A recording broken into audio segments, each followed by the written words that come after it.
Okay, I've had some requests about how to edit some of your photos that you've actually gotten into InDesign.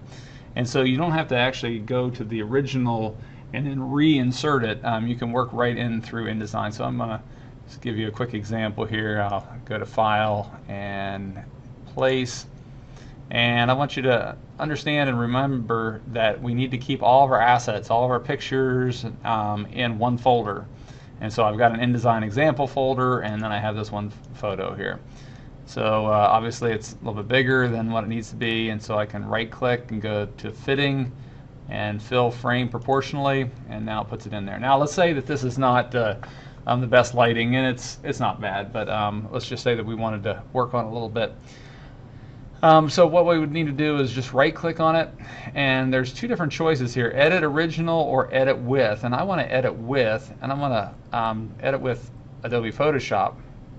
And now I've already had Photoshop up. It opens up in Photoshop, and now I could go and put some levels adjustment on here, and it's actually a really good scan. So let's say I'm going to play with it a little bit. Instead of putting a adjustment layer, I'm going to delete that adjustment layer, and I could put a hue and saturation, and I could play around with that, maybe colorize it and make it a little more sepia.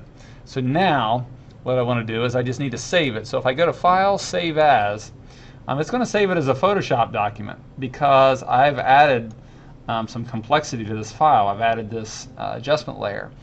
And so now if I save it as a Photoshop file, the original was a JPEG, and so it's not going to automatically update. So I want to make sure that I'm saving it with the same name as also the same file type. So I'm going to go and change it back to JPEG, save it back in that same exact folder, hit save, and yes, I want to replace it, and then it's going to ask me a compression setting, and I'm just going to leave it where it is, what they recommend.